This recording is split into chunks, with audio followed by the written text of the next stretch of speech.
والصلاة والسلام على أشرف الأنبياء والمرسلين وعلى آله وأصحابه أجمعين ومن تبعهم بإحسان إلى يوم الدين.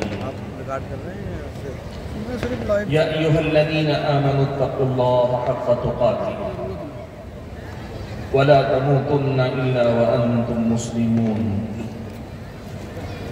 يا أيها الناس اتقوا ربكم الذي خلقكم من نفس واحدة وخلق منها زوجها وبث منهما رجالا كثيرا ونساء واتقوا الله الذي تساءلون به والأرحام إن الله كان عليكم رقيبا. يا أيها الذين آمنوا اتقوا الله وقولوا قولا سديدا يصلح لكم أعمالكم ويغفر لكم ذنوبكم ومن يطع الله ورسوله فقد فاز فوزا عظيما. أما بعد فأعوذ بالله من الشيطان الرجيم. بسم الله الرحمن الرحيم. ولا يزالون يقاتلونكم حتى يردوكم عن دينكم إن استطاعوا ومن يرتد منكم عن دينه فيمت وهو كافر فأولئك حبطت أعمالهم في الدنيا والآخرة وأولئك أصحاب النار هم فيها خالدون. لائق صدر احترام صدر مجلس محترم المقام علماء کرام، اس معہد علمی کے خوشچین طلباء و طالبات، بزرگوں، نوجوان بھائیوں اور پردہ نشین خواتین اسلام، رب العالمین کا مجھ پر بے انتہا فضل و کرم ہے کہ آج جنوب کے دور دراز علاقے سے چل کر آپ کی اس ادارے کے سالانہ اجلاس کی اس رونق کو دیکھنے کا اللہ نے موقع دیا. حقیقت یہ ہے کہ معہد کے ذمہ داروں کی طرف سے یہ پہلی بات نہیں ہے کہ مجھے مدعو کیا گیا ہو. اللہ کی مرضی کہ جب بھی دعوت آتی کوئی نہ کوئی وجہ ہوتی میں معذرت کر لیتا تھا، اور آج برسر محفل اس بات کا تذکرہ کرتے ہوئے میں معذرت خواہ ہوں کہ آپ جیسے بزرگ اور بڑے جو ہماری عمر میں بڑے، ہمارے مقابل مرتبے میں ہم سے بڑے، جب آپ جیسے لوگ یاد کرتے ہیں تو یہ حکم کے درجے میں ہے، ہمیں قبول کرنا چاہیے، تعمیل کرنی چاہیے، لیکن تعمیل میں تاخیر ہوئی. میں اس کے لیے معذرت خواہ ہوں، لیکن اللہ کا شکر ادا کرتا ہوں کہ بالآخر وعدہ وفا ہوا اور آج اللہ تعالیٰ نے یہاں شریک ہونے کا موقع دیا. اللہ تعالیٰ ہمارے اور آپ کے نیک اعمال کو قبول فرمائے. حاضرین گرامی قدر، بہت ہی مختصر سے وقت میں بڑے ہی اہم اور بہت ہی ضروری موضوع پر کچھ باتیں مجھے آپ کے سامنے رکھنی ہیں. فتنہ ارتداد، یعنی مسلم کا، مسلم لڑکوں کا، لڑکیوں کا، اور صرف لڑکے اور لڑکیوں کا نہیں، مسلم گھرانوں کا اپنے دین اسلام کو چھوڑ کر مرتد ہو جانا، کسی بھی دوسرے دین کو اپنا لینا، یہ آج کے دور کے ان مسائل میں سے ہیں جن پر عام مسلمان بھی اپنے اندر تشویش پاتا ہے. ہمارے سماج میں پہلی ہی بات یہ ذکر کر دوں، اگر کوئی مسلم لڑکی کسی غیر مسلم لڑکے کے ساتھ فرار ہو جائے، نکاح رچا لے، شادی کر لے، لوگ اسے معیوب سمجھتے ہیں اور اسے قومی غیرت کا مسئلہ سمجھتے ہیں. جی ہاں، یہ غیرت کا مسئلہ ہے اور ہو بھی سکتا ہے، لیکن مسئلہ صرف یہ نہیں ہے کہ کوئی مسلم لڑکی کسی غیر مسلم لڑکے کے ساتھ چلی جائے. یہ بھی اپنے آپ میں مسئلہ ہے کہ کوئی مسلم لڑکا کسی غیر مسلم لڑکی کی محبت میں دیوانہ ہو کر اس کے پیچھے چلا جائے. یہ بھی مسئلہ ہے کہ کوئی گھرانہ، کوئی خاندان مسلم سماج سے، دین اسلام سے کٹ کر اپنا دین بدل لے. چاہے وہ آبا و اجداد سے کسی دین پر قائم رہا ہو، یا پھر یہ کہ اس کی یا اس کے پچھلے ماں باپ کی نسل نے اسلام قبول کیا اور اب وہ پھر واپس جا رہا ہو۔ ارتداد کا مسئلہ یہ ایک ایسا مسئلہ ہے کہ ہندوستان کے اندر، اور صرف ہندوستان کے اندر میں اگر آپ یہ دیکھیں، اس وقت بین الاقوامی سطح پر ایسے بہت سارے عوامل اور اسباب ہیں کہ نوجوانوں کے اندر خاص طور پر ارتداد کی یہ لہر بڑی تیزی سے زور پکڑ رہی ہے۔ ایسے موقع پر اس موضوع پر کئی ناحیوں سے بات ہونی چاہیے۔ ایک پہلو تو اس پر ہونا چاہیے کہ یہ ارتداد اگر ہو رہا ہے تو اس کا دنیا میں کیا نقصان ایک انسان کو اٹھانا پڑے گا، آخرت میں کیا نقصان ایک انسان کو اس کا دیکھنا پڑے گا۔ اگر کوئی اللہ تعالیٰ کی اس دین کو چھوڑ کر مرتد ہوتا ہے، واپس پلٹ جاتا ہے، تو اپنی دنیا کا کیا بگاڑ رہا ہے اور اپنی آخرت کے سلسلے میں کتنا غلط فیصلہ لے رہا ہے، اس پر بھی بات ہونی چاہیے۔ اور دوسری طرف اس پر بھی بات ہونی چاہیے کہ آخر وہ کون سے عوامل اور اسباب ہیں کہ ایک طرف وہ لوگ ہیں جو دین اسلام کی حقانیت کو، سچائی کو، رب العالمین کی اس دین کو دیکھ نہیں پا رہے ہیں، سمجھ نہیں پا رہے ہیں، پہچان نہیں پا رہے ہیں، آگے بڑھ کے قبول نہیں کر پا رہے ہیں، تو دوسری طرف اس سے زیادہ فکر کی بات تو یہ ہے نا کہ جن کی نسبت اسلام سے تھی، جن کا تعلق اسلام سے تھا، وہ جو رب کے بندے تھے، نبی کے امتی تھے، وہ جو اپنی نسبت اسلام سے جوڑ کر رکھے ہوئے تھے، آخر ایسا کیا ہوا؟ آخر اس کے پیچھے ایسی کیا وجہ ہے کہ یہ اپنے دین کو چھوڑ کر واپس پلٹ گئے؟ کیوں ایسے ہوا کہ انہیں یہ دین چھوڑ کر واپس جانا پڑا، یا کیوں انہوں نے ایسا سنگین فیصلہ لیا؟ اس کے اسباب اور عوامل پر بھی غور کرنا چاہیے۔ ظاہر سی بات ہے بحیثیت مسلمان اور خاص طور پر ہمارے جو طلبہ اور علماء، آپ کی ہماری ذمہ داری کیا ہے؟ ہم دنیا کو رب العالمین سے جوڑنا چاہتے ہیں، ہم دنیا کو اس دین سے جوڑنا چاہتے ہیں جو دین رب العالمین کا دیا ہوا ہے۔ یہ مسلمانوں کا دین نہیں، یہ رب العالمین کا دین ہے جو ساری بنی نوع انسان کے لیے اللہ تعالیٰ نے دیا ہے۔ ہم کسی پہ زبردستی مسلط نہیں ہوتے، لا اکراہ فی الدین، زور زبردستی کسی کا دین مذہب تبدیل کرنا یہ ہمارے دین کا مسئلہ نہیں ہے، لیکن ایک انسان کو اس کے مقصد وجود سے واقف کروانا اور اسے اس مقصد سے جڑے رہنے کی ترغیب دلانا، تلقین کرتے رہنا، اور کہیں وہ اپنے مقصد کو بھول نہ جائے، بھٹک نہ جائے، ادھر ادھر نہ چلا جائے، اس کی فکر کرنا یہ ہمارا مقصد ہے۔ اللہ تعالیٰ نے ہمیں اور آپ کو یہی ذمہ داری دی ہے۔ یا ایھا الرسول بلغ ما انزل الیک من ربک یا ایھا النبی انا ارسلناک شاہدا ومبشرا ونذیرا۔ اللہ تعالیٰ نے یہ جو اللہ کے نبی صلی اللہ علیہ وسلم کے بارے میں کہی، یہ ساری باتیں نبی علیہ السلام کے بعد امت کے افراد کی ذمہ داری۔ حاضرین گرامی قدر، یہ جو ارتداد کا فتنہ، اس کے دنیاوی نقصانات بہت سارے ہیں، اس کے اخروی نقصانات بہت زیادہ ہیں۔ میں اس کی تفصیل میں جانا نہیں چاہتا کہ ایک آدمی مرتد ہوتا ہے تو کیا کھوتا ہے، کیا گواتا ہے، میں اس کے نقصانات کی تفصیل میں نہیں جانا چاہتا، صرف قرآن مجید کی اس آیت کو واضح کر دوں جو میں نے ابھی آپ کے سامنے پڑھی۔ اللہ نے فرمایا وَمَن يَرْتَدِدْ مِنْكُمْ عَنْ دِينِهِ فَيَمُتْ وَهُوَ كَافِرٌ، تم میں سے جو اپنے دین سے پھر جائے اور پھر موت اس حالت میں آئے کہ وہ کفر پر باقی ہے، برقرار ہے، فَأُولَئِكَ حَبِطَتْ أَعْمَالُهُمْ، ہوگا یہ دنیا اور آخرت میں جو کچھ تم نے نیکیاں کی ہوگی وہ اعمال کچھ ایسے اکارت جائیں گے، ایسے ڈوب جائیں گے، ایسے مٹا دیے جائیں گے کہ نہ ان سے تمہاری دنیا کی بہتری ہو پائے گی، نہ آخرت میں ہی وہ تمہارے کام آئیں گے۔ وَأُولَئِكَ أَصْحَابُ النَّارِ، جہنم تمہارا مقدر ہوگی، جہنم تمہارا مقدر ہوگی، ہم فیہا خالدون، جس میں تمہیں ہمیشہ رہنا پڑے گا۔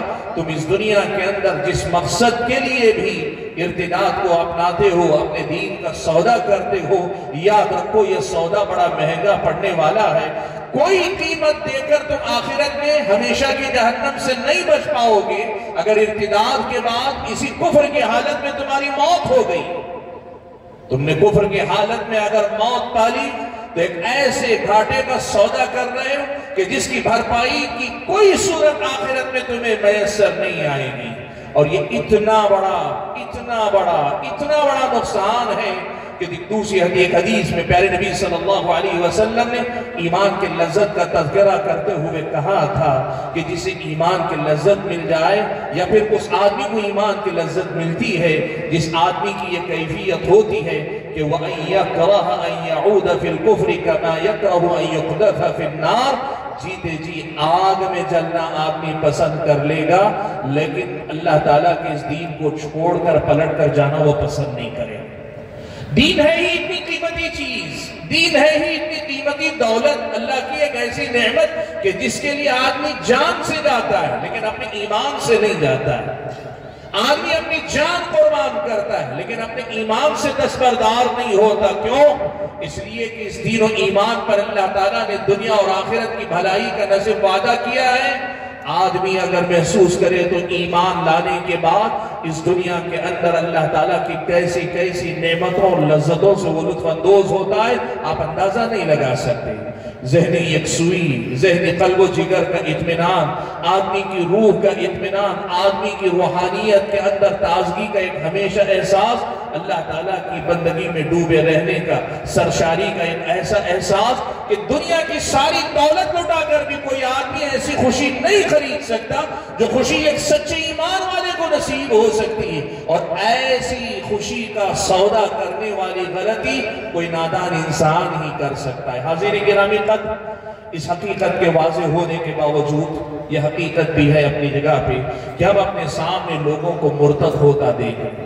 ہماری بچیاں، ہماری لڑکیاں غیر مسلم لڑکوں کے ساتھ بھاگتے ہوئے ذرا برابر جھجک محسوس نہیں کرتے، یہ ہمارے لڑکے غیر مسلم لڑکیوں کے پیچھے دیوانے ہو کر اپنے دین سے پھرنے میں جھجک محسوس نہیں کرتے، اور بہت سارے مسلم گھرانے ایسے بھی ہیں مختلف اسباب کی وجہ سے اعلان کرتے ہیں کہ ہم اس دین سے دستبردار ہو رہے ہیں، ہمیں دیکھنا پڑ رہا ہے۔ بھائیو، ظاہر سی بات ہے برے حالات کا تذکرہ جانکاری کے لیے کیا جاتا ہے۔ برے حالات کا تذکرہ کر کے افسوس کرنا یا ماتم کرنا یہ زندہ قوموں کا شیوا نہیں۔ زندہ قومیں برے حالات سے سبق سیکھتی ہیں لیکن اس میں ماتم کرتے ہوئے نہیں بیٹھتی۔ اسی لیے یہ مسئلہ چونکہ سب کی نظروں میں ہے، میں اس مسئلے سے متعلق زیادہ تفصیلات میں گئے بغیر میں اسی نقطے کی طرف آتا ہوں کہ بحیثیت مسلمان ہمیں یہ دیکھنا پڑے گا، جاننا پڑے گا، سمجھنا پڑے گا کہ آخر وہ کون سے اسباب ہیں، کون سی باتیں ہیں جو سبب بن رہی ہیں ان لوگوں کے دین سے پھر جانے کی۔ اس ارتداد کے پیچھے آخر وہ کون سے محرکات ہیں جو لوگوں کو دین پر ثابت قدم رہنے نہیں دے رہے ہیں، ان اسباب کا جائزہ ہم لینے کی کوشش کرتے ہیں۔ بڑی تیزی سے میں آپ کے سامنے بڑے ہی منتخب اور نمایاں اسباب اور اہم اسباب ذکر کر لینا چاہتا ہوں تاکہ ہم اسباب کو جان کر سب سے پہلے اپنے آپ کو ان اسباب سے بچائیں، اپنے آپ کو بچائیں۔ قُوْ أَنفُسَكُمْ وَأَهْلِكُمْ نَارًا، پھر اس کے بعد بات آتی ہے وَأَنذِرْ عَشِيرَتَكَ الْأَقْرَبِينَ، پھر اس کے بعد آتی ہے سارے انسانوں کو اس جہنم کی آگ سے بچانے کے بعد اسباب کو جانو پہچانو تاکہ ان اسباب سے بچ سکو۔ آدمی اسباب سے نہ بچ کر نتائج سے بچنے کی بات کرے اسے حماقت اور نادانی کہتے ہیں۔ آدمی اگر واقعی معنوں میں برے انجام سے بچنا چاہتا ہے تو سد و ذرائع جو چیز اس کا سبب بنتی اس سبب پر روک لگانے کی کوشش کرے۔ سبحان اللہ، اسلامی شریعت کے اندر آپ کو یہ حکمت جا بجا نظر آئے گی۔ اسلام نے زنا کو حرام قرار دیا تو اللہ تعالیٰ نے اس سے پہلے نظر کو بھی حرام قرار دیا، اس لیے کہ نظر ہی سے زنا کا سفر شروع ہو۔ تفصیل میں آپ دیکھیں بڑی مثالیں، اسباب کو جان کر اس پہ روک لگانا یہی کامیابی کا راستہ ہے۔ تو وہ کیا اسباب ہیں، کیا محرکات ہیں جو لوگوں کو ارتداد کی طرف لے کر جا رہے ہیں؟ تو میں آپ کے سامنے نمبر وار گنانا شروع کرتا ہوں۔ سب سے پہلی اور بنیادی وجہ جہاں سے لوگوں کے اندر ارتداد داخل ہو رہا ہے وہ ہے جہالت اور لا علمی۔ لوگوں کے اندر پائی جانے والی جہالت اور لا علمی یہ سب سے بڑا اور سب سے اہم سبب ہے۔ جہالت کس بات کی؟ شیخ ابن باز رحمت اللہ علیہ نے امت کے بگاڑ کے موضوع پر ایک بڑا پیارا درس دیا۔ اس میں گفتگو کرتے ہوئے شیخ ابن باز نے بات لکھی ہے، یہ بات کہی ہے جو بعد میں لکھی گئی، چھپی ہے کتاب کی شکل میں، کہ اس امت میں جو بھی بگاڑ ہوگا اس بگاڑ کے پیچھے اکثر آپ دیکھیں گے کہ جہالت ہی بنیادی کردار ادا کرتی. اسی لیے اسلامی شریعت کہتی ہے علم کے بنیادی حصے کو سیکھنا ہر مسلمان پہ فرض ہے. آج ہمارا مسئلہ یہ ہے کہ مسلمان ہے لیکن اپنے دین کو کما حق ہو نہیں جان پاتے. اور کما حق ہو تو چھوڑیے، ایک مسلمان کو جتنا جاننا چاہیے اتنا نہیں جان پاتے. رب العالمین کا نام لیتے ہیں لیکن رب العالمین کا تعارف ان کے پاس صحیح سے نہیں ہے. پیارے نبی صلی اللہ علیہ وسلم پر ایمان ہے لیکن جیسی معرفت، جیسی پہچان اللہ کے نبی کی ہونی چاہیے نہیں ہے. اسلام سے نسبت ہے لیکن اسلام ہے کیا اصل میں، مسلمان ہونے کا مطلب ہے کیا اصل میں، اس کو سمجھنے والے بہت کم آپ کو نظر آئیں گے. یہ جہالت لا علمی. اور آپ دیکھیں، نوٹ کر کے دیکھیں، اکثر و بیشتر، سب میں نہیں لیکن اکثر و بیشتر ارتداد ایسے ہی افراد اور گھرانوں میں آپ کو دیکھنے کو ملے گا جن کا دینی علم سے کوئی لینا دینا نہیں. دینی علم سے جن کا رشتہ کمزور ہے یا نہیں ہے، ایسے ہی لوگوں کے اندر آپ کو ارتداد نظر آئے گا. چاہے وہ سماج کے بالکل پسماندہ قسم کے لوگ ہوں یا پھر بہت زیادہ دنیاوی اعتبار سے ہائیلی ایجوکیٹڈ، بہت زیادہ پڑھے لکھے لوگ ہوں. دینی علم سے نابلد ہونا، ناواقف ہونا، دینی علم سے جہالت، اس کے پیچھے سب سے بڑا سبب ہے. سبحان اللہ. قرآن مجید میں اللہ تبارک و تعالیٰ نے اس مفہوم کو ایک دوسرے سیاق میں بیان کیا. اللہ نے کہا الاعراب اشد کفرا ونفاقا واجدر الا يعلموا حدود ما انزل اللہ. یہ جو بدو ہوتی ہیں، جو شہروں سے دور رہتے ہیں، شہری آبادی کی چہل پہل سے، علم کی مجلسوں سے دور رہتے ہیں، نبی کی صحبت میں آتے نہیں، بیٹھتے نہیں، سیکھتے نہیں. الاعراب اشد کفرا ونفاقا واجدر الا يعلموا حدود ما انزل اللہ. ان کی جہالت، ان کے کفر کی، ان کے نفاق کی اور اللہ تبارک و تعالیٰ سے بغاوت اور اللہ تبارک و تعالیٰ سے دین، اللہ تعالیٰ کے دین سے دوری کی بنیادی وجہ بن جاتی. اسی لیے اللہ کے بندو، آج کے دور میں اپنے بچوں کو کچھ پڑھاؤ نہ پڑھاؤ لیکن کم سے کم اتنا دین ضرور پڑھاؤ کہ انہیں پتا چلے رب العالمین کا بندہ ہونے کا مطلب کیا ہے، نبی علیہ السلام کا امتی ہونے کا مطلب کیا ہے، اس دین اسلام سے نسبت کا معنی کیا ہے، خود کو مسلمان کہنے کا مطلب کیا ہے. یہ شہادت گہ الفت میں قدم رکھنا ہے. لوگ آسان سمجھتے ہیں مسلمان ہونا. لوگوں کو بتاؤ یہ کلمہ جو پڑھتے ہو اس کلمے کس بات کا اقرار کر رہے ہو، رب العالمین کی توحید سمجھاؤ. پیارے نبی صلی اللہ علیہ وسلم کی عقیدت اور محبت سے آگے نبی علیہ السلام کے امتی ہونے کا مطلب اور اس کے تقاضے کیا ہیں یہ سمجھاؤ. محمد الرسول اللہ کا معنی و مفہوم لوگوں کو پڑھاؤ اور سمجھاؤ. سبحان اللہ. خطبات جمعہ بے مقصد، دینی جماعتوں کے علاوہ عام لوگوں کی محنت، خدمت خلق میں لگے ہوئے، رفاہ عام میں لگے ہوئے سارے کام ہوتے ہیں. اور اس کا نتیجہ کیا ہو رہا ہے معلوم آپ کو؟ اس کا نتیجہ یہ ہو رہا ہے کہ ہماری دینداری کھوکھلی دینداری ہے. ہماری جو دین سے نسبت ہے بڑے کھوکھلے پن کا شکار ہے. یہ ٹھوس نہیں، یہ مضبوط نہیں، یہ صحیح بنیادوں پہ قائم نہیں. آج آپ دیکھ لو، کلمہ بھی پڑھتا ہے، شرک بھی کرتا ہے، پیارے نبی صلی اللہ علیہ وسلم سے نسبت کا دعویٰ بھی کرتا ہے، پھر اللہ کے نبی کے طریقے کو چھوڑنے میں ذرا برابر اس کے اندر تردد نہیں ہوتا. اسلام اور مسلمانوں میں سے ہونے کا دعویٰ کرتا ہے لیکن اسلامی تعلیمات کو قربان کرتے ہوئے اسے کوئی ذرا برابر جھجک نہیں ہوتی. جب دینداری کھوکھلی ہوگی نا، جہالت لوگوں کے اندر ہوگی نا، تو پھر آدمی ٹہر نہیں پاتا. طوفان آتا ہے جڑ سے اکھڑ جاتی ہے، طوفان آتا ہے جڑ سے اکھڑ جاتے ہیں. آپ ذرا دیکھو، ابو سفیان اسلام نہیں قبول کیے، ہرقل کے دربار میں انہیں لایا گیا. پیارے نبی صلی اللہ علیہ وسلم کا خط اسلام کی دعوت دیتے ہوئے ہرقل کے پاس پہنچا. ہرقل نے کہا یہ جس علاقے سے بھیجا گیا خط ہے، مکے کے علاقے کا کیا کوئی آدمی یہاں ہے؟ ابو سفیان قافلے کے ساتھ ملک شام میں موجود ہیں. ہرقل نے اپنے دربار میں حاضر کیا. ابو سفیان سے جو اس وقت تک ایمان نہیں لائے تھے، ہرقل نے سوال کیے. ایک ایک سوال ایک ایسے جہاندیدہ انسان کا ہے جو قوموں کی، تہذیبوں کی، عروج و زوال کی داستانوں کو بڑی گہرائی سے سمجھتا ہے. وہ جو قوموں کی تاریخ ہی نہیں، انبیاء کی سیرتوں اور ان کی دعوت و تبلیغ کی گہرائی کو ناپا ہوا انسان ہے.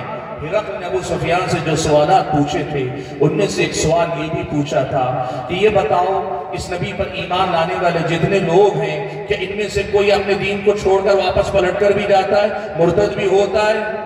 ابو سفیان نے جواب میں کہا تھا کہ نہیں، اب تک تو ہم نے ایسے نہیں دیکھا، ہم نے تو یہی دیکھا کہ چھوڑ کر جانا تو دور کی بات، ہم الٹا انہیں ستاتے ہیں، مارتے ہیں، تکلیف دیتے ہیں، اس کے باوجود وہ جان سے جاتے ہیں لیکن اپنے ایمان کو قربان نہیں کرتے۔ ابو سفیان کے سارے جوابات مکمل ہونے کے بعد ہرقل نے جو بات کہی تھی، اس نے کہا کہ میں نے تم سے پوچھا تھا اس نبی پر ایمان لانے والوں میں سے کوئی واپس پلٹ کر بھی جاتا ہے کیا؟ تم نے کہا کہ ان میں سے کسی کو ہم نے پلٹتے نہیں دیکھا، حالانکہ ہم نے ہر قسم کا ستم ان پہ آزمایا لیکن پلٹ کر جاتے ہوئے ہم نے نہیں دیکھا۔ کہا اس کی وجہ جانتے ہو کیا ہے؟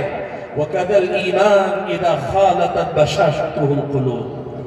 ہرقل کہتا ہے جب ایمان کی تازگی کسی دل کے اندر جاگزی ہو جائے، جڑیں مضبوطی تک اتر جائیں، تو پھر آدمی جان سے جاتا ہے لیکن اپنے ایمان کی حفاظت کرتا ہے۔ بھائیو، ارتداد کے اس فتنے کا مقابلہ کرنے کے لیے سب سے بڑا کام جو کرنے کی ضرورت ہے، لا الہ الا اللہ کی ایسی محبت دلوں کے اندر اتارو کہ رب العالمین کی توحید کے سامنے آدمی کو لگے یہ میری خوش قسمتی ہے کہ میں اس پہ قربان ہو جاؤں، میری دنیا جائے تو جائے لیکن رب العالمین کو میں چھوڑ نہیں سکتا، اس کے ساتھ میں شرک نہیں کر سکتا۔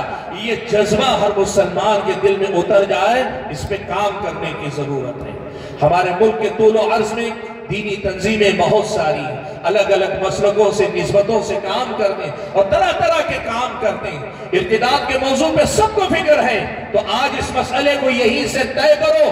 اسلامی شریعت نے مسئلے کو صاف کیا، ارتداد کا فتنہ، اس کا سد باب، ساری منصوبہ بندیاں بعد میں آتی ہیں۔ اصل کام یہ ہوتا ہے کہ کلمے کے معانی اور مفاہیم کو ان کے دلوں کے اندر کتنی ٹھوس بنیادوں کے ساتھ ہم قائم کر پاتے ہیں، کتنی گہرائی تک ان کی جڑوں کو اتار پاتے ہیں۔ آج افسوس اسی کا، ہم سب موضوعات پہ کام کرتے ہیں، توحید کے موضوع پہ کام کرنے میں ہمیں مسلک نظر آتا ہے، ہمارا موضوع پہ کام کرتے ہیں اتباع سنت، خالص اتباع سنت کے موضوع پہ بات کرنے میں ہمیں مسلکی عصبیت نظر آتی۔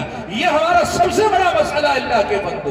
اللہ کے بندو اس مسئلے کو سمجھو کہ رب العالمین کی توحید، نبی کی اتباع کی یہ بنیادیں جس قدر گہری اترے گی، ارتداد کے مقابلے میں اتنا ہی زیادہ مضبوط حصار ہم باندھ پائیں گے۔ ہر مسلمان یہ قلعہ ثابت ہوگا، ہر مسلمان یہ قلعہ ثابت ہوگا جس کے سامنے یہ لہریں اٹھیں گی ضرور، یہ لشکر آئیں گے ضرور، لیکن ناکام اور نامراد ہو کر جائیں گے۔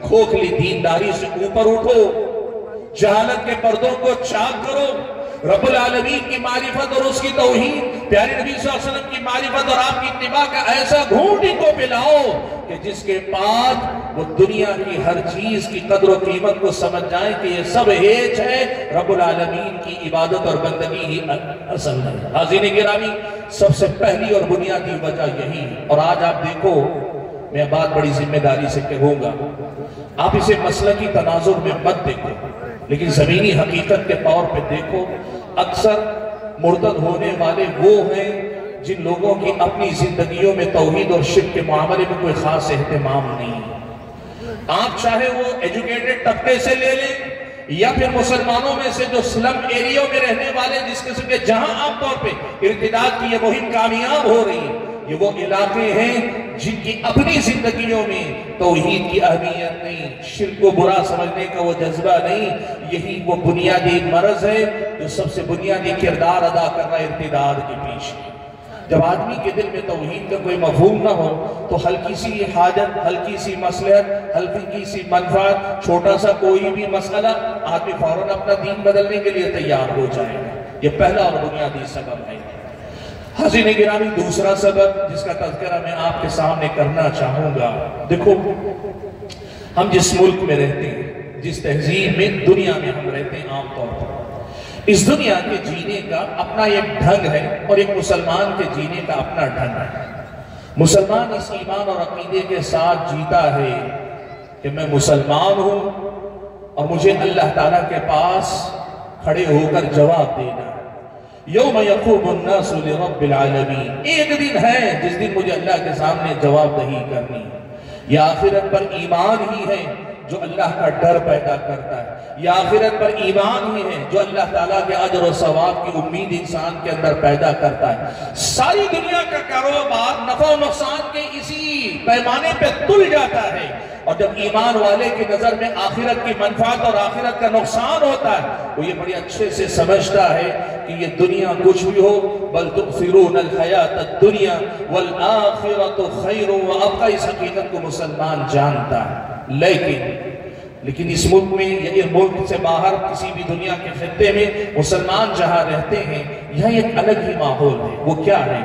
ہمارے آس پاس رہنے والے یہ قومیں، ہمارے آس پاس رہنے والے یہ لوگ، ان کی اکثریت وہ ہے جو آخرت پر ایمان نہیں رکھتی۔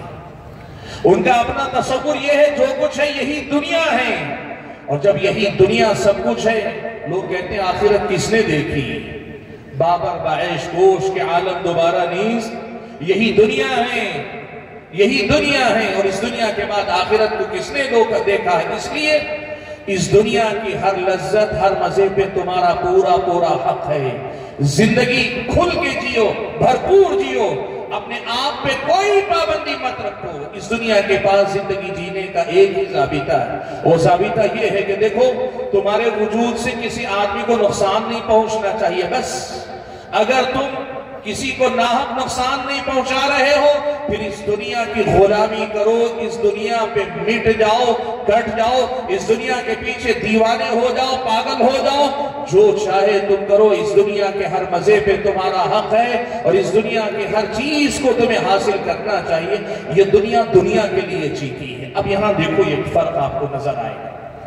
ایک ایسا مسلمان جس کا آخرت پر ایمان ہو، ایک ایسی دنیا میں جا رہا ہے جس کا آخرت پر ایمان نہ ہو، تو آخرت پر یہ ایمان اس قدر زیادہ مضبوط ہونا چاہیے جو کسی بھی صورتحال میں متزلزل نہ ہو، کہیں بھی ڈگمگائے نہیں، آدمی مضبوط ایمان کے ساتھ آگے جائے۔ لیکن ہوتا کیا ہے معلوم ہے، ابتدا سے لے کر دینی تعلیم و تربیت کی طرف توجہ نہیں دی جاتی، کمزور تربیت کے ساتھ سماج کے حوالے کر دیا جاتا۔ اب ہمارے گھر کا ایک بچہ یا بچی خود ہمارے گھر میں دنیا کی ترجیح کو دیکھتا ہے، وہ خود دیکھتا ہے کہ باپ ہے یا ماں ہے، دنیا ہی ان کی نظر میں سب کچھ ہے۔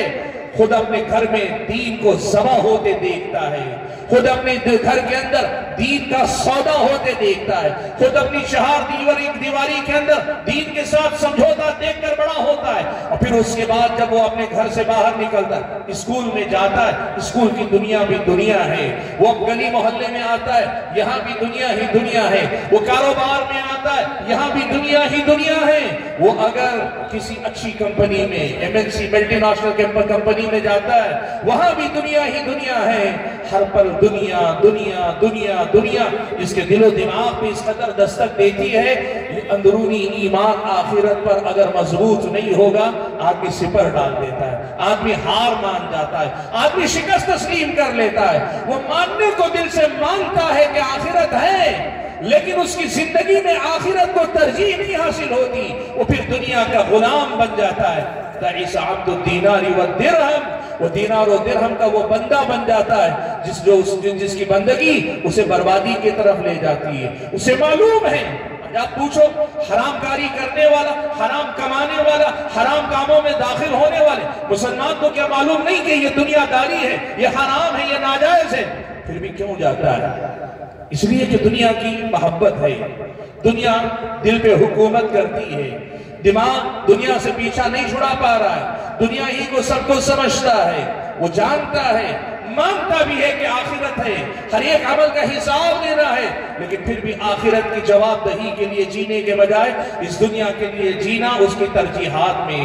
اور جب ایک آدمی کی ترجیح دنیا ہو جائے تو پھر دین کے ساتھ سمجھوتا کرنے والا چھوٹی چھوٹی چیزوں سے سمجھوتا کرتے کرتے کبھی ایک وہ مقام آتا ہے جہاں اسے ایمان یا دنیا دونوں میں سے کسی ایک کا انتخاب کرنا پڑتا ہے، تو پھر آدمی دنیا کا ہو کر رہ جاتا ہے، ایمان سے سمجھوتا کر لیتا ہے۔ آپ نے دیکھا ہوگا سیاست کے نام پر وہ حرکتیں بھی دیکھی ہوگی، کھلے شرکیہ کام بھی ہوتے ہیں، آپ نے بہت کچھ دنیا کے اندر دیکھا ہے۔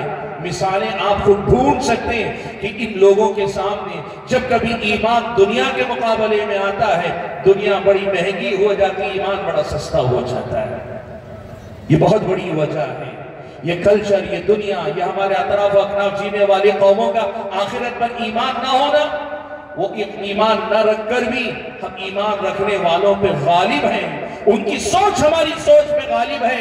یہ بہت بڑی وجہ ہے جس کی وجہ سے لوگ مرتد ہوتے ہیں یا مرتد ہونے میں کوئی دقت محسوس نہیں کرتے۔ حاضرین گرامی قدر، تیسری وجہ جس کی وجہ سے ارتداد ہمارے سماج میں خاص طور پہ نوجوانوں میں پھیلتا ہے، وہ وجہ ہے عشق و محبت کا چکر۔ بھائیو دیکھو، محبت فی نفسی ایک پاکیزہ جذبہ ہے، اور اگر یہ محبت دیوانگی میں جائے اسے لوگ عشق کہتے ہیں۔ اسلامی شریعت بڑی پیاری شریعت ہے، انسانی فطرت سے میل کھانے والی شریعت، انسانی کی فطری ضرورتوں کا پورا لحاظ رکھنے والی شریعت۔ رب العالمین جو حکمتوں والا رب ہے، جو حکیم ہے، اس حکیم رب العالمین کی بھیجی ہوئی شریعت ہے۔ اس شریعت میں ایک مرد ایک عورت کی فطری ضرورتوں کو پورا کرنے کا پورا اللہ نے انتظام کیا ہے، لیکن مسئلہ یہ ہوتا ہے کہ وہی بنیاد تربیت نہیں ہوتی، تو دنیا اسے ہمارے نوجوان کو یہ سبق پڑھاتی ہے۔ تمہاری جوانی کا سب سے بڑا ثبوت یہ ہے کہ تمہارا جن سے مقابل میں کوئی دوست ہونا چاہیے، بوائے فرینڈ، گرل فرینڈ، یعنی یہ کہ تمہاری کوئی معشوقہ ہونی چاہیے، تمہارا کوئی عاشق ہونا چاہیے، یہی تمہاری جوانی کا ثبوت ہے، یہی تمہاری مردانگی کی علامت ہے۔ سبحان اللہ، وہ سبق بھلا دیے گئے جو یوسف کے پاک دامانی لوگوں کو کے سامنے آئیڈیل کے طور پہ پیش کر سکے، وہ سبق بھلا دیے گئے جہاں زنا اور بدکاری کو ایک جرم کے طور پہ دیکھا جائے، وہ سبق بھلا دیے گئے جہاں حیا کو عورت کا سب سے بڑا زیور بتا کر پڑھایا جائے، وہ سبق بھلا دیے گئے جہاں عفت و پاک دامانی کو ایک بہت بڑی دولت کے طور پہ بتایا جائے۔ آج یہ صورتحال ہے، عفت و پاک دامانی کوئی چیز نہیں، عفت و پاک دامانی کوئی چیز نہیں۔ ہو سکتا ہے زنا کے آخری درجے تک پہنچنے والے سب نہیں ہوں گے، لیکن زنا کے ابتدائی درجوں میں نظروں کا زنا، آنکھوں کا زنا، ہاتھوں کا زنا، دوسرا زنا کانوں، یہ سب جو زنا کی شکلیں ہیں، ان سب میں لوگ مبتلا ہیں اور بغیر کسی جھجک کے مبتلا ہیں۔ یہ فلمیں دیکھنا، اب کیا سمجھتے ہیں یہ زنا کے مقدمات نہیں؟ آج آپ بتائیے، اسمارٹ فون رکھنے والوں میں سے اللہ کے لیے بتائیے کتنے ایسے بندے ہیں جو یہ کہیں میری زندگی میں میں نے ایسا کوئی کام نہیں کیا جو زنا کے ابتدائی درجوں میں آتا ہے؟ کون دعویٰ کر سکتا ہے؟ حیا مر گئی، آنکھوں کی حیا رخصت ہو گئی، دلوں کے اندر کی وہ کھٹک مر گئی، اور اس دستک میں توجہ دینے والے وہ کان، وہ دل کہیں غائب ہو گئے۔ اللہ کے بندو، یقین کرو اس چیز نے لوگوں کو یہ پڑھایا ہوا ہے کہ جوانی کا سب سے اہم کام عشق و معاشقہ، یہی چکر ہے، اسی سے تمہاری زندگی میں مزہ ہے، لذت ہے۔ آج تو یہ صورتحال ہے، پوچھ کر دیکھو اپنے بچوں سے، اپنی بچیوں سے جو اسکولوں میں پڑھتے ہیں، کالجوں میں پڑھتے ہیں، گلی محلے میں رہتے ہیں، جس لڑکے کا کسی لڑکی سے کوئی چکر نہ ہو، الٹا اس کو تانا دیا جاتا ہے۔ وہ جو آپ نے پڑھا ہوگا، سنا ہو تو ہوگا، پڑھا تو سب نے، طلبہ نے، آپ نے سنا ہوگا، حضرت لوط علیہ السلام اور ان کے ساتھی بدفعلی سے بچا کرتے تھے، قوم تانا دیتی تھی، انہم اناس یتطہرون۔ آج کسی لڑکے یا لڑکی کا بوائے فرینڈ گرل فرینڈ نہ ہو، وہ اپنے ساتھیوں اور سہیلیوں کے درمیان اجنبی نظر سے دیکھے جاتے ہیں، ان کو تانے سننے پڑتے ہیں۔ آج اس قسم کے چکر چلانے والے معیوب نہیں مانے جاتے، جن کا چکر نہ ہو ان پہ تانے کسے جاتے ہیں۔ بھائیو، ان نوجوانوں کو ایک سبق پڑھانے کی ضرورت ہے، ایک ہوس ہے، ایک محبت ہے۔ جسے تم محبت کہتے ہو یہ اکثر محبت نہیں، یہ تمہارے اپنی آنکھوں کی ہوس، تمہارے اپنے نفس کی ہوس، تمہاری اپنی نفس پرستی ہے۔ وہ جھوٹ بولتے ہیں جو کہتے ہیں کہ ہمیں محبت ہے، وہ جھوٹ بولتے ہیں جو کہتے ہیں کہ ہم عشق میں ہیں، اکثر و بیشتر یہ ہوس کے پجاری ہیں۔ اللہ کے بندو، وہ کہاں سے آئیں گے جو اس دنیا کو یہ فرق بتائیں گے؟ محبت الگ ہے، ہوس الگ ہے، محبت کی دنیا الگ ہے، ہوس کی دنیا الگ ہے، ہوس کے تقاضے الگ ہیں، محبت کی دنیا کے تقاضے الگ ہیں۔ یہ بتانے والے، پڑھانے والے کہاں سے آئیں گے؟ اور جب تک یہ پڑھائیں گے نہیں، میری اور آپ کی قوم کے یہ نوجوان سدھریں گے کیسے، سنبھلیں گے کیسے؟ سبحان اللہ، یہ شادی اکثر بعد میں کرتے ہیں، اس سے پہلے محبت کے نام پہ اپنی زندگی کی، ذہن کی یکسوئی برباد کرتے ہیں۔ میں عزت و ناموس تک نہیں جاؤں گا، بہت بڑی بات ہو جائے گی، لیکن آپ صورتحال جاتے کم سے کم اتنا، کتنی میری بہنیں ایسی ہوگی، کتنی میری بہنیں ایسی ہوگی شادی سے پہلے کسی سے دوستی تھی، انہوں نے غلط نہیں کیا ہوگا۔ میں صاف لفظوں میں کہوں، کبھی کوئی غلط کام نہیں کیا اس معنی میں کہ زنا ان سے نہیں ہوا ہوگا، ان دوستی رکھی ہوگی بہت سارے نوجوانوں سے، لیکن شادی ان نوجوانوں سے نہیں ہوئی۔ آج وہ اپنے دل پہ ہاتھ رکھ کے بتائیں، جس سے بھی ان کا نکاح ہوا ہے، کیا وہ اپنے شوہر کے ساتھ واقعی معنوں میں اندر سے مخلص ہیں؟ کیا وہ اپنے شوہر کے ساتھ مخلص ہیں؟ یا ایسے ہی ہمارے بھائی جو کسی لڑکی کی دیوانگی میں مبتلا تھے، شادی اس سے نہ ہو سکی؟ یہ عشق و محبت کے اندھی ریس، اندھے مقابلے نے کیا کیا پتہ ہے آپ کو؟ دین و مذہب کے فرق کو بھلا دیا۔ یہ ہوس کے غلام، ہوس کے پجاری، ہوس میں اندھے، انہیں کچھ نظر نہیں آتا سوائے اپنے ہوس کے، اور اس ہوس کی لت نے انہیں اس مقام پہ پہنچایا کہ وہ سمجھتے ہم ساری دنیا سے بھی لڑ جائیں گے، نعوذ باللہ، اسی چکر میں اللہ سے بھی لڑنے والے فیصلے لے لیتے اور مرتد ہو جاتے اسی ہوس کے پجاری بن کر۔ حاضرین گرامی قدر، عشق و معاشقے کے چکر تو چھوڑیے، ہمارے کلچر کا ایک اور پہلو بھی آپ کے سامنے رکھتا ہوں جو لوگوں کے مرتد ہونے کا سبب بن رہا ہے، وہ ہے مرد و زن کا اختلاط، مرد و عورت کا ملنا۔ دیکھیے، عشق و معاشقے کا چکر تو ہے، یہ خاص طور پہ نوجوانوں کے اندر آنے والا مسئلہ ہے، لیکن میں جس اختلاط کی بات کر رہا ہوں یہ اس کے ساتھ کچھ اور زیادہ وسیع دائرہ رکھتا ہے۔ ہم جس کلچر میں جیتے ہیں، اس کلچر میں مرد اور عورت کے مساوات کی بات کی جاتی ہے، دونوں کو ہم کا شانہ بشانہ چلنے کی دعوت دی جاتی ہے، دونوں کو ایک ساتھ کھانے پینے اٹھنے بیٹھنے کی دعوت دی جاتی ہے، کہا جاتا ہے کوئی فرق نہیں، بس ظاہری طور پر جسمانی اعضاء کا فرق ہے، ورنہ تم میں ان میں کوئی فرق نہیں۔ مرد و زن کے اختلاط چاہے وہ ابتدائی درجے کا ہو یا انتہائی درجے کا، یاد رکھو پیارے نبی صلی اللہ علیہ وسلم نے کتنی پیاری بات بیان فرمائی۔ اللہ کے نبی نے کہا ما خلا رجل بامرأة الا كان ثالثهما الشیطان، کوئی بھی مرد کسی عورت کے ساتھ جب کبھی تنہائی میں ہوتا ہے تو دونوں کے ساتھ تیسرا شیطان ضرور ہوتا ہے۔ آپ اپنے آپ کو فرشتہ بھی سمجھتے ہو، نبی کی بات کے مقابلے میں آپ جھوٹے ہیں، اللہ کے بندوں مجھے معاف کرو۔ آپ اپنے آپ کو بڑے پاک باز سمجھتے ہو، تب بھی تم لاکھ اپنے بارے میں یہ کہو میری نظر غلط نہیں، میری سوچ غلط نہیں، لیکن کسی غیر محرم مرد کے ساتھ یا کسی غیر محرم عورت کے ساتھ بے تکلف رہتے ہو، ہنستے بولتے ہو، وہ جو حجاب کے دائرہ ہے اسے پھلانگتے ہو، اسلامی شریعت میں تعلقات کے لیے جو دائرہ رکھا ہے اس کو پھلانگ کر جاتے ہو۔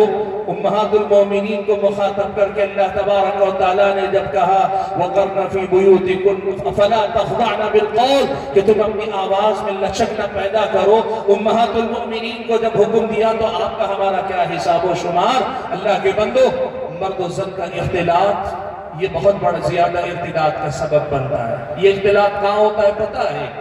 ہمارے اور آپ کی یہ جو مرد حضرات ہیں بے دھڑک غیر مسلم عورتوں کے ساتھ بات چیت کرتے ہیں، اور ہماری مائیں اپنے گھروں میں دودھ دینے والا آتا ہے، سبزی بیچنے والا آتا ہے، یا یہ مارکیٹ جاتی ہیں، کپڑا لینے جاتی ہیں، یا اپنے کچھ زیورات خریدنے جاتی ہیں، یا اپنے زیب و زینت کے سامان خریدنے جاتی ہیں، وہ خریدتی تھوڑا ہے بیچتی زیادہ ہے، معاف کیجیے اس لفظ کے لیے مجھے۔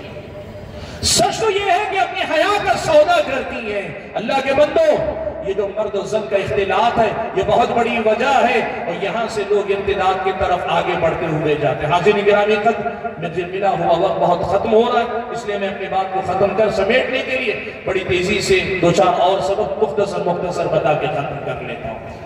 ارتداد کے جو سبب بن رہے ہیں ان اسباب میں سے بہت بڑا سبب ہے یہ ایجوکیٹڈ طبقے میں، ایجوکیٹڈ پڑھا لکھا جو طبقہ ہے اس کے اندر ان کا مسئلہ یہ ہے۔ اسلامی شریعت نے ضابطہ بتایا، تم مسلمان ہو، تمہیں کرنا کیا چاہیے؟ علم پہ محنت کرو، سیکھو، قرآن سمجھنے کی کوشش کرو، احادیث سمجھنے کی کوشش کرو، علماء کی صحبت میں رہو، علماء سے علم حاصل کرو، اس سے تمہارے علم میں اضافہ ہوگا، ایمان کو مضبوطی ملے گی۔ اور اس کے مقابلے میں تم علم والے ہو تب بھی شبہات کے دروازے کو کھولنے کی غلطی مت کرو۔ آج افسوس اس کا ہے کہ مسلم نوجوانوں میں سے خاص طور پہ جو ایجوکیٹڈ پڑھے لکھے نوجوان ہیں وہ علم سے کوئی تعلق نہیں رکھتے، علم سے ان کی کوئی نسبت نہیں، یہ بڑا کمزور سا رشتہ، لیکن شبہات کے ہر دروازے کو کھولتے، وہ پڑھنا چاہتے ہیں، جاننا چاہتے ہیں کس نے اسلام پہ کیا اعتراض کیا، اس کا کیا جواب ہے۔ اللہ کے بندو، دین سمجھنے کا راستہ شبہات نہیں، دین سمجھنے کا راستہ کتاب و سنت کی صاف اور شفاف تعلیمات ہے۔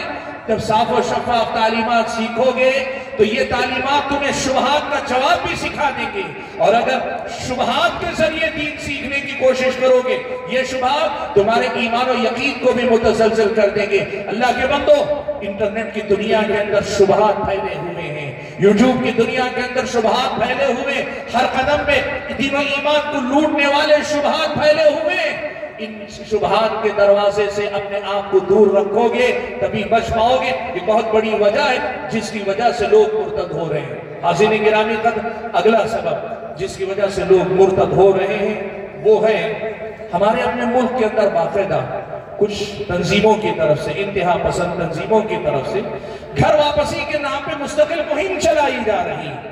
سبحان اللہ، سچی گھر واپسی تو یہ ہے کہ بندے اس رب کے ہو جائیں جس رب نے سب کو پیدا کیا۔ اصل گھر واپسی یہ ہے کہ رب العالمین اپنے خالق مالک رازق کو پہچان کر اسی کی اکیلے عبادت کرنے والے ہو جائیں، ہم سب ایک ہو کر اس رب العالمین کے بندے ہو جائیں، یہ اصل گھر واپسی۔ لیکن آپ جانتے ہیں یہاں مسئلہ حق اور باطل سے زیادہ قوموں کے باہمی ٹکراؤ کا ہے۔ یہ گھر واپسی کی جو مہم چلتی ہے اس کے نتیجے میں لوگوں کے اندر ارتداد پھیل رہا ہے۔ ظاہر سی بات ہے لوگ اپنی کوشش کریں گے، وَدُّوا لَوْ تَكْفُرُونَ كَمَا كَفَرُوا فَتَكُونُونَ سَوَاءً، وہ تو یہی چاہیں گے تم بھی ویسے ہی کفر کرنے والے ہو جاؤ جیسے وہ کفر کرتے ہیں، اس طرح تم میں اور ان میں برابری ہو جائے گی۔ یہ پہلے بھی لوگ چاہتے تھے، آج بھی چاہتے ہیں۔ کیا کرنا ہوگا؟ لوگ آپ کے جان و مال، عزت و آبرو کو لوٹنا چاہیں، آپ مقابلہ کرتے ہیں، آپ بچاتے ہیں، تو اپنے بھائیوں کے، اپنے بہنوں کے دین و ایمان کو بچانے کے لیے یہ جو گھر واپسی کی مہم چلی ہے، ایسے لوگوں کے سامنے جا کر آپ اس ملک کے اندر سب کو آزادی ہے، آپ اپنے دین و ایمان کی وضاحت کریں، لوگوں کو دین پر مطمئن کریں، اور جو لوگ بدک رہے ہیں، بہک رہے ہیں، بھٹک رہے ہیں، ان کو ثابت قدم رہنے کی طرف لے کر آئیں۔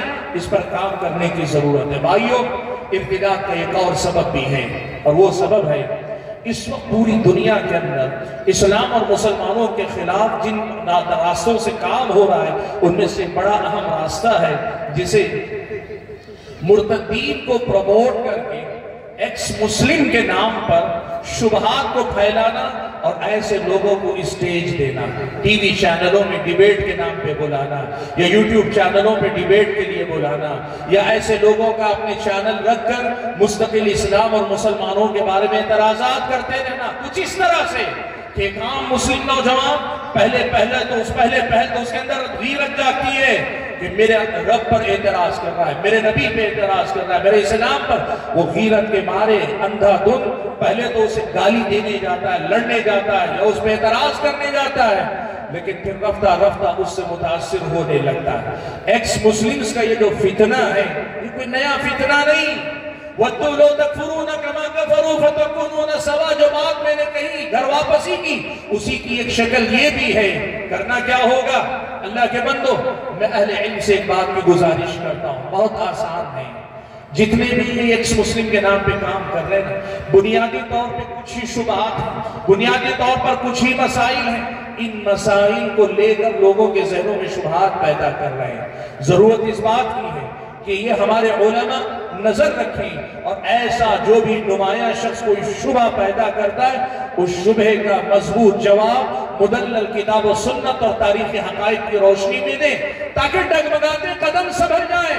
جن لوگوں کے دل میں شکوک و شبہات جنم لے رہے ہیں ان کا ازالہ ہو جائے اور یہ دین پر ثابت قدم رہ جائیں۔ حاضرین گرامی قدر، وقت میرے پاس ختم ہوا، میں بات کو اور آگے لے کر نہیں جا سکتا، لیکن جو پیغام آپ کو دینا چاہ رہا ہوں وہ یہ کہ بھائیوں اور میری بہنوں، اس دنیا میں اللہ کے دین سے بڑی قیمتی کوئی چیز نہیں۔ اللہ تبارک و تعالیٰ نے آپ کو اور مجھ کو اپنے آپ سے، اس کی اپنی عبادت سے جو جوڑ کر رکھا ہے، اس سے زیادہ قیمتی سرمایہ کچھ نہیں۔ اللہ تعالیٰ کے دیے ہوئے دین اسلام سے زیادہ سیدھا اور سچا کوئی راستہ نہیں. ان ھذا القرآن یہدی للتی ہی اقوم. یہ قرآن اس راستے کی طرف رہنمائی کرتا ہے جو راستہ سب سے زیادہ سیدھا ہے. اس راستے کو خود پہچانو، پڑھو، پڑھاؤ، اپنوں کو پڑھاؤ، غیروں کو پڑھاؤ، بیٹوں کو پڑھاؤ، بیٹیوں کو پڑھاؤ، اور کچھ ایسے پڑھاؤ کہ انہیں یہ بات سمجھ میں آ جائے. وَلَأَمَةٌ مُؤْمِنَةٌ خَيْرٌ مِّن مُشْرِكَةٍ وَلَوْ أَعْجَبَتْكُمْ وَلَعَبْدٌ مُؤْمِنٌ خَيْرٌ مِّن مُشْرِكٍ وَلَوْ أَعْجَبَكُمْ. کہ ایک ایمان والا، ایک ایمان والی ایک مشرک کے مقابلے میں بہتر ہے. چاہے مشرک کی کوئی بات تمہیں پسند آ گئی ہو، لیکن ایمان والا غلام بھی ہو، اللہ تعالیٰ کی بندگی سے تمہیں جوڑنے میں اور جوڑے رکھنے میں وہ تمہارا معاون ہوگا. اس لیے وہی تمہارا پارٹنر، تمہارا جوڑا اور تمہارا شوہر یا تمہاری بیوی بننے کے لائق ہے. اس بات کو خوب زور سے پھیلانے کی کوشش کرو بھائیوں اور بزرگوں اور میری اپنی ماں اور بہنوں. حقیقت یہ ہے کہ اس موضوع پہ بڑی لمبی گفتگو کی ضرورت ہے. خود میرے اپنے حساب سے میں رات میں لمبی تقریر کرنے کی عادت مجھے نہیں، اور دوسری طرف آپ خود بھی دیکھ رہے ہیں کہ پروگرام بہت آگے جا چکا ہے. اس لیے بات کو سمیٹ کر پیغام کیا دینا چاہتا ہوں. دیکھیے بہت آسان ہے. آج اگر آپ یہ سوچتے ہیں کہ میرے گھر میں کوئی مرتد نہیں، میری گلی محلے میں کوئی مرتد نہیں، میری بستی میں کوئی مرتد نہیں ہوا ہے، تو دو حقیقتیں یاد رکھیں. پہلی حقیقت، جو آگ پڑوس میں لگی ہے وہ آپ کے گھر تک آ سکتی ہے. آج آپ اور میں اللہ کے فضل و کرم سے محفوظ ہیں، لیکن اس کی کوئی گارنٹی نہیں کہ ہماری اگلی نسلوں کے دل و ایمان محفوظ رہے. اس لیے ارتداد کی اس مسئلے کو چھوٹا مسئلہ، پرایا مسئلہ، کسی اور شہر کا مسئلہ، کسی اور گلی محلے کا مسئلہ، کسی خاندان کا مسئلہ نہ سمجھو، اسے اپنا مسئلہ سمجھو. اللہ تعالیٰ تو کہتا ہے ایمان والے کا ایمان والے سے جو رشتہ ہے اس کا تقاضا یہ ہے کہ دنیا کے کسی بھی خطے میں کوئی مرتد ہوتا ہے تو اس کی کسک ہمارے دل میں ہونی چاہیے. اور دوسری بات جو کہنا چاہتا ہوں، بڑی ذمہ داری سے کہہ رہا ہوں، دیکھو ہم جو اسباب میں نے گنائے نا، الگ الگ اسباب کی وجہ سے ہو سکتا ہے پوری طرح دین سے مرتد ہونے والے کم ہوں، لیکن اپنے دین کے بارے میں بے اطمینانی محسوس کرنے والے یا بے اطمینانی کا شکار ذہن اور کہیں نہ کہیں شکوک و شبہات کو اپنے ذہن و دماغ میں لے کر جینے والے لڑکے، لڑکیاں، مرد و خواتین ہمارے سماج میں بہت سارے ہیں. وہ ابھی ارتداد تک شاید نہ پہنچے ہوں، لیکن ارتداد کے بیج ضرور ان کے دل و دماغ کے اندر بوئے گئے ہیں اور کہیں نہ کہیں وہ پائے جاتے ہیں. ان کا مقابلہ کرنے کے لیے وقت رہتے بیدار ہونا پڑے گا. اگر یہ علم نہ رہے، اگر یہ مدارس نہ رہے، ان مدارس سے نکلنے والا علم عوام تک نہ پہنچے، تو پھر اللہ ہی حفاظت کرنے والا ہوگا. کوئی گارنٹی نہیں کہ ان کے دین ایمان کی حفاظت کیسے ہوگی. میں اپنی گفتگو کو ختم کرتے ہوئے آپ حضرات و خواتین کو اس بات کی دعوت دیتا ہوں کہ علم حاصل کریں تاکہ خود پر سے اور سماج پر سے جہالت کے پردوں کو ہٹا سکیں اور اللہ تعالیٰ کی معرفت، نبی کی معرفت، دین اسلام کی معرفت دن بدن ہمارے اندر بڑھتی جائے اور ہم اللہ کے سچے بندے، نبی کے سچے امتی اور اس دنیا کے اندر ایک سچے اور اچھے مسلمان بنے جن سے خود کا بھی فائدہ ہو، اس ملک کا بھی فائدہ ہو، سماج کی بھی بہتری ہو. میں اخیر میں المعہد الاسلامی کے جتنے بھی ذمہ دار علماء ہیں، ذمہ دار حضرات ہیں، ان کا شکر گزار ہوں کہ آپ نے مجھے یہاں مدعو کر کے اس کا موقع عطا کیا کہ اپنے ان بھائیوں اور بہنوں کے سامنے کچھ باتیں رکھ سکوں. اللہ سے میری دعا ہے کہ کہنے اور سننے سے زیادہ ہم اور آپ کو اللہ تعالیٰ عمل کرنے کی توفیق عطا فرمائے. آمین وآخر دعوانا الحمدللہ رب العالمین. جزاک اللہ خیر احسن الجزاء. شیخ محترم